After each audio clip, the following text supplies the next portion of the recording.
Hello po. Magandang araw po sa inyong lahat. Hingi po ako sana sa inyo ng konting pabor. Tulong nyo na lang po sa tulad naming mga content creator. Baka naman po pwedeng paki-like at subscribe. At pakitap na rin tong maliit na bell sa gilid para ma-notify ko kayo pag may bago akong i-upload na video. Sana huwag niyong kalimutan mag-subscribe. Salamat po. Sige, huwag na natin patagalin. Ito na, makinig at manood na po tayo.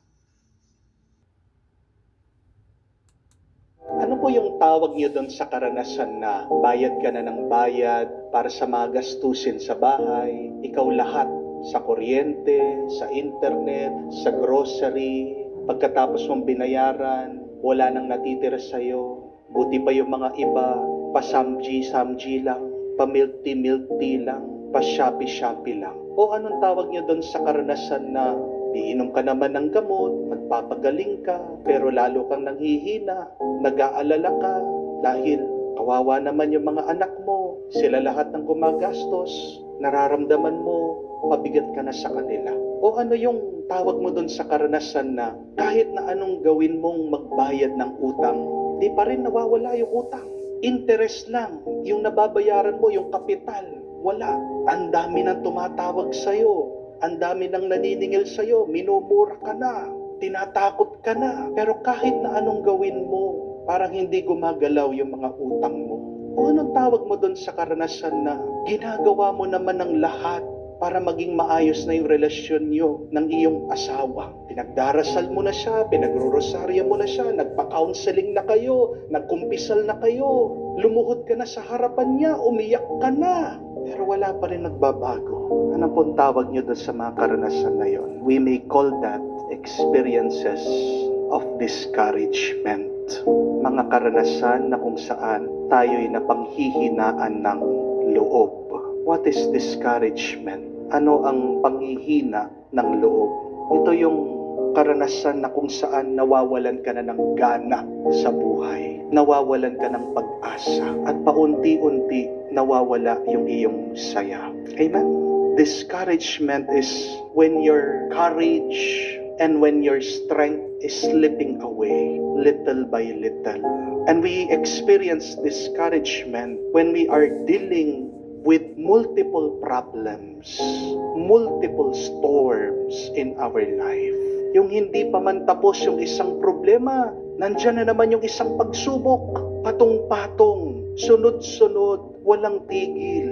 And the question is, how can we overcome discouragement in our lives? Anong magagawa natin para malampasan natin itong mga karanasan na kung saan nanghihina na tayo at konti na lang gusto na nating sumuko? Una, kailangan tandaan natin na hindi lang po tayo ang nakakaranas ng paghihina ng loob. When you are discouraged, remember that everybody experience discouragement one time or another. Even great people, even the saints, even holy people have experience in their life being discouraged. Halimbawa na lang po si Haring David. You could read that in the Psalms.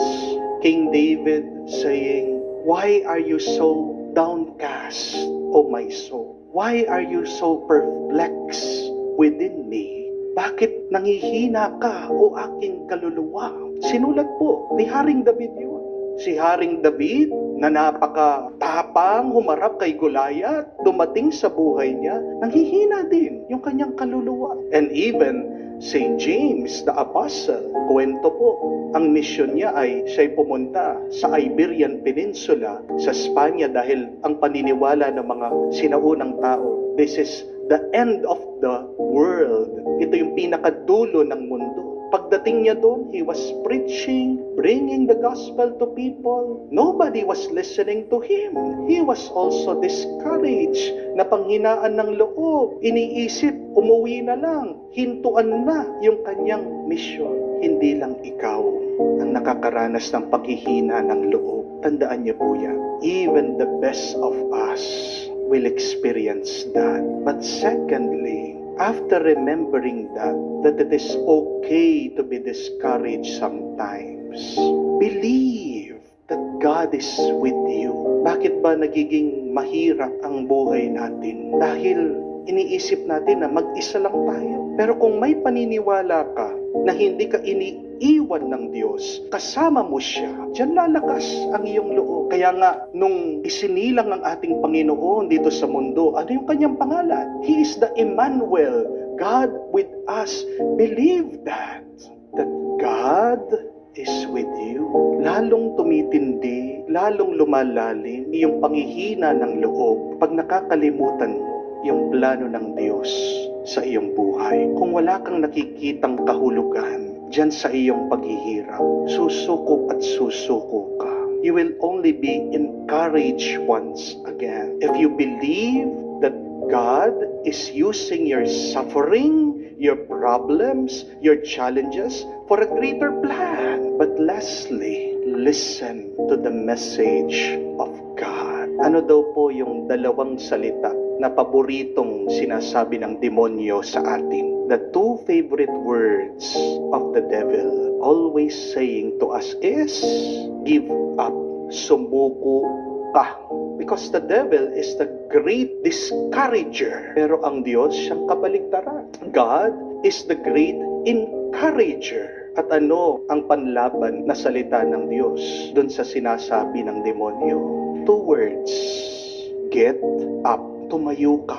At hindi niyo po ba naaalala? Yan din ang palaging sinasabi ng Diyos, ng anghel si Jesus sa mga tao sa Biblia. Like for example, Saint Joseph, sinabi ng anghel sa kanya, get up, kunin mo yung bata. Padating si Herodes, gusto nilang patayin ng bata. Si Jesus, pag pinapagaling ang pilay, tumayo ka, get up, pick up your mat. Even with the dead little girl, talita kum, sabi ni Jesus sa kanya. Ibig sabihin, little girl, I say to you, get up, tumayo ka. Kung palagi mong pinakikinggan, tinitignan yung iyong mga problema at suliranin, binubusog mo yung iyong takot at pagdududa. Pero kung palagi mong tinitignan ang Diyos, pinakikinggan ang kanyang mensahe, pinapalakas mo ang iyong pananampalataya, ang iyong pag-asa. In the midst of your problems and trials, continue believing in God, continue praising in God, just like King David. Sinabi niya, pinagpatuloy sa Psalm 42, but I will praise Him still, my Savior and my God. Saan ka nanghihina ng loob ngayon sa iyong buhay? Kung gusto mong malampasan yan, tandaan mo, sabihin mo sa sarili mo, okay lang na mapaghinaan ng loob paminsan-minsan. Pero maniwala ka sa Diyos, kasama mo siya, tinutulungan ka, at naway huwag mong kalimutan ang mga salita ng Diyos. Sinasabihan ka, pag malapit ka ng sumuko, pag nasasaktan ka, pag nanghihina ka, tumayo ka at magpatuloy ka dahil hindi pa tapos ang iyong misyon. May mas malaking plano ang Diyos sa iyo.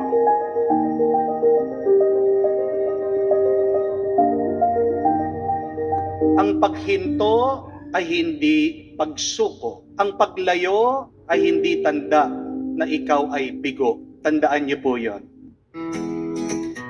Stopping does not mean surrendering. And distancing yourself does not mean it is the end. Kailangan natin sa ating buhay ang huminto at lumayo sa mga bagay-bagay. Kung gusto natin magkaroon ng kapayapaan, kung gusto natin maging masaya, kung gusto natin maging mabunga ang ating buhay.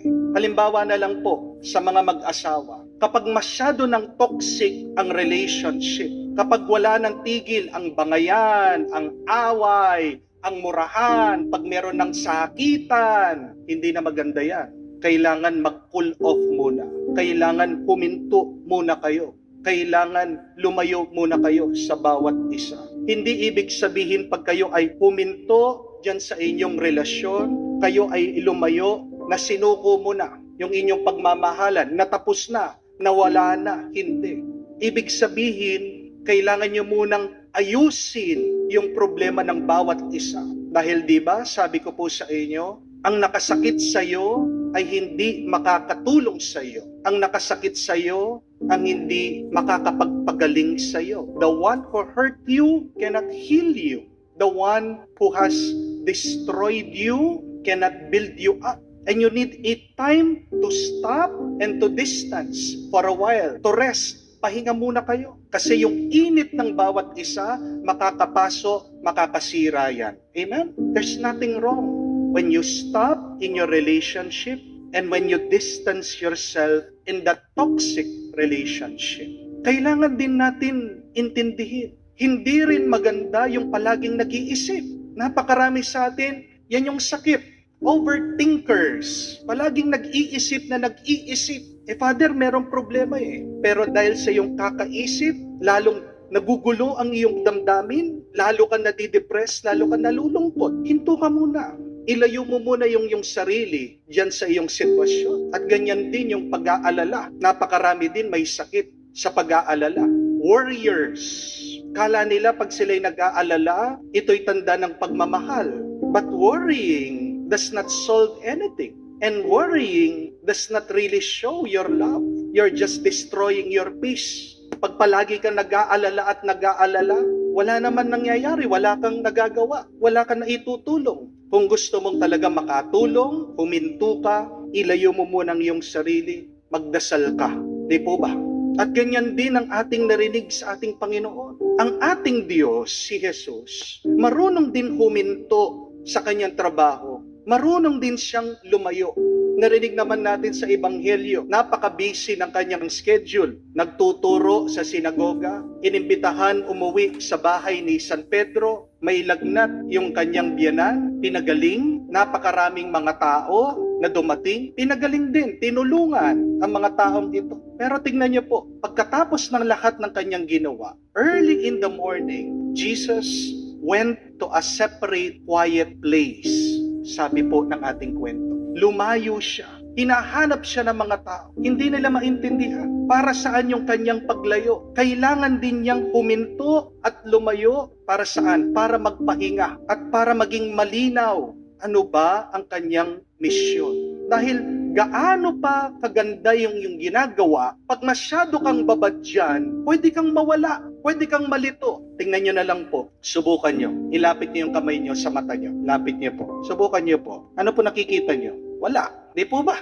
Ilayo mo yung kamay mo, makikita mo yung kamay mo. Subukan niyo po doon sa natutulog. Bago siya magising, takpan mo yung mata niya. Pagkabukas ng kanyang mata, may makikita ba siya? Hindi niya maintindihan yung nakikita niya eh. Dahil nilapit mo sa kanya. At ganyan din yung nangyayari sa atin, sa buhay. Pag masyado mong tinutukan, ano man yan, mabuti o masama, wala kang makikita. At hindi ito makakatulong sa iyo. Alam niyo po ba kung bakit na ako'y nakasalamin? Kasi po, bata pa lang po ako pag nanonood ako ng TV. Ako'y nakatutok, nakalapit. Tignan niyo po yung epekto. Nasira ang aking mata. Grade 6 pa lang po ako, nakasalamin na ako. Kaya ang taas po ng aking grado. Kala mo makakatulong sa iyo yung pagtutok mo. Pero ang totoo, hindi. Kung gusto mong maging malinaw ang lahat, huminto ka muna. Ilayo mo muna ang iyong sarili. Tingnan niyo po ang ating Panginoon. Maganda na ang kanyang ginagawa. Nagtuturo siya, nagmimisyon siya, nagpapalaya siya ng mga taong sinaniban ng masamang espiritu, nagpapagaling siya. Marunong pa rin siyang huminto at lumayo. Sana tayo, alam din natin gawin yan pag masama na ang ating nararanasan. Mas pasana na tayo ay huminto at lumayo pag masama na yung ating nararanasan, pag meron ka ng problema. Hindi makakatulong ang pagtutok mo at pananatili dyan. Huminto at lumayo. At anong pinakamagandang paraan ng paghinto at paglayo? Yan po yung panalangin, dasal. Isa po sa mga pinakamagandang kahulugan ng panalangin. Ito po, that prayer is a long, loving look at the real. Isang matagal at puno ng pagmamahal na pagtingin sa totoo. Hindi mo naman makikita kung masyado kang malapit, hindi po ba?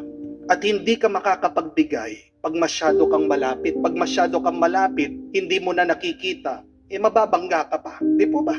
Yan ang ginagawa dapat natin sa dasal. Dinidistansya natin ang ating sarili sa ating karanasan. Ano bang nangyayari sa aking buhay? Sino ba ako? Saan ba ako papunta? Hindi mo masasagot ang mga mahalagang bagay na yan kung ikaw ay nakatutok, nakababad sa anumang problema, suliranin at pagsubok. Hindi mo malalaman ang sagot sa mga mahalagang tanong kung hindi ka marunong huminto, lumayo at magdasal. Kaya nga, tandaan natin, nahihirapan ka ba? Nabibigatan ka ba? Huwag mong tututukan ang problema. Huwag kang magpapababad dyan. Huminto ka, pero hindi ibig sabihin sumusuko ka. Lumayo ka, pero hindi ibig sabihin bigo ka na. Magpatulong sa Diyos para maging malinaw sa iyo ano ba ang tunay na mabuting na pwede mong gawin.